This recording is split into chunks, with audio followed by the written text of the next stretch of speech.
प्राणेदार सुंदर साची, आज हम चलते हैं पहले सागर की शोभा में। पहला सागर नूर सागर। धनी जी की शोभा का यह ऐसा सागर है जिसका रंग क्या है? सफेद। और सफेद रंग किसका प्रतीक है? कांति का, सौंदर्य का, शुद्धता का, मासूमियत का। अब धनी जी के हृदय में लहराते हुए आठों सागरों का सुख प्रीतम इस ब्रह्मांड में ले आए, क्योंकि आवेश रूप से धनी जी इस ब्रह्मांड में आए तो आठों सागरों का सुख भी यहाँ पर ले आए परम धाम की ब्रह्म आत्माओं के लिए। अपने हृदय के उस कोने को दिखाने के लिए, अपने हृदय की, अपनी मेहर की पूर्ण पहचान करवाने के लिए। अब धनी जी की अपार मेहर की छाव तले जब रूह ने जाना थोड़ा सा नूर के विषय में और नूर को पाने के लिए चलना प्रारंभ करती है, तो सूर्य को देखने के लिए सूर्य जैसा तेज भी तो चाहिए। और वो तेज किसके अंदर है? परम धाम की आत्माओं के अंदर। क्योंकि परम धाम की आत्मा क्या है? पर आत्म की प्रतिबिंब स्वरूपा है। पर परम धाम की आत्माओं ने इस झूठे संसार का खेल देखने के कारण से, जीव का संग करने से जीव भाव को प्राप्त हो गई है। अब जीव का दिल ही आत्मा की वो जमी है जहां से आत्मा चलना प्रारंभ करती है। और उसके लिए क्या चाहिए? जीव का पूर्ण समर्पण, जो बिना पहचान के संभव नहीं है। तो उसके लिए जरूरी है कि सबसे पहले हम अपनी पहचान करें कि हम कौन हैं, कहाँ से आए हैं। इस नश्वर जगत को छोड़ने के पश्चात आखिर हमें जाना कहाँ है। श्री मुखवाणी में श्री मामती जी का आवाहन है कि पहले आप पहचानो रे साधो, पहले आप पहचानो, बिना आप चीने पार ब्रह्म को कौन कहे मैं जानो। जब तक हम स्वयं पहचान नहीं करेंगे तो संसार से हम क्या उपेक्षा करेंगे। पहले हमें पहचानना होगा कि हम कौन हैं, कहाँ से आए हैं और हमारी आत्मा का वो अनादि प्रीतम कौन है। तो अब रूह जब चलना प्रारंभ करती है, नूर सागर जो अपनी उज्जवलता और अपने तेज से सब और अपनी कांति को बिखेरे हुए हैं, और उनके नूर की छटा में ओत प्रोत होने का अधिकारी कौन हो सकता है? जो अपने हृदय में प्रेम, कांति, शुद्धता, उज्जवलता का साम्राज्य स्थापित करेगा।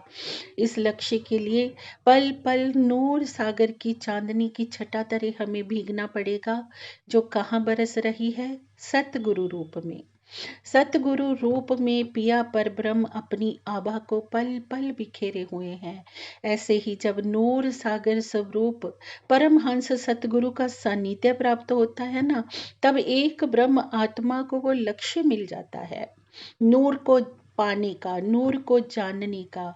और जब सतगुरु स्वरूप को सर्वस्व मानते हुए आत्मा अपना सर्व समर्पण करती है, उनके चरणों में अपना सर रखती है और उनके कदमों पर कदम बढ़ाती है नूर सागर को पाने के लिए, तो सर्वप्रथम नूर के अंदर जो गुण विद्यमान है ना, उन्हीं गुणों को आत्मसात करती है।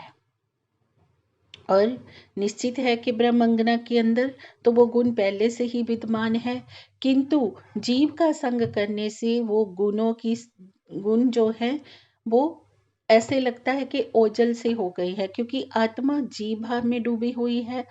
अब आत्मा जो परात्म की प्रतिबिंब स्वरूपा है, और धनी और परात्म धनी जी के ही हृदय का अंग है, इसलिए जो गुण नूर सागर में निहित है वो नीर सागर में भी निहित है, वो आत्मा में भी निहित है।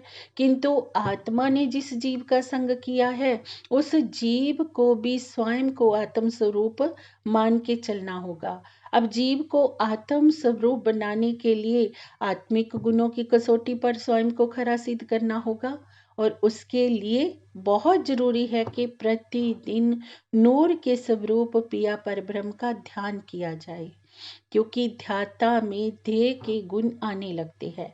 जिस प्रकार से एक गंदे पानी की बाल्टी है, अगर हम उस बाल्टी के गंदे पानी को साफ करना चाहते हैं तो उसके लिए हम क्या करें? उसमें एक साफ पानी का नल छोड़ दें, और साफ पानी का नल जैसे जैसे उस बाल्टी में प्रवेश करता जाएगा, गंदा पानी बाल्टी से बाहर होता जाएगा और एक समय ऐसा आएगा कि बाल्टी के अंदर शुद्ध जल होगा।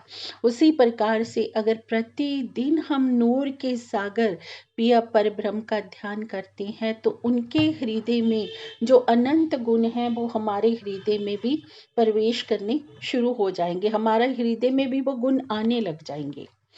अब नूर सागर जो पिया परब्रह्म के ही हृदय का सागर है, अब पिया परब्रह्म किस हृदय को अपना धाम बनाएंगे? जो हृदय स्फटिक मणि की तरह साफ हो जाएगा। अगर हमारे दिल में काम, क्रोध, लोभ, मोह, अहंकार रूपी विकारों से हमारा दिल ग्रसित है तो कैसे पिया परब्रह्म के चरण कमल हमारे दिल में पड़ सकते हैं? क्योंकि नूर सागर की शोभा का रंग क्या है? सफेद है। तो हमारा आचरण भी कैसा हो? सफेद, अर्थात बेदाग।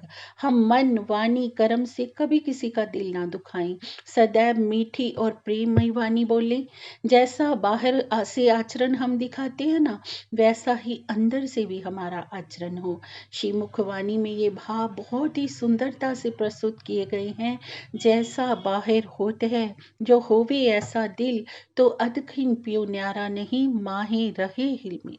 जैसा हम बाहर से दिखाते हैं ना, यदि हम ऐसा अंदर से भी हो जाएंगे, हमारे हृदय में सबके लिए प्रेम होगा, सबके लिए मंगल की भावना होगी, तो धनी जी के चरण कमल कभी भी उस ब्रह्मात्मा के हृदय से जुदा नहीं है।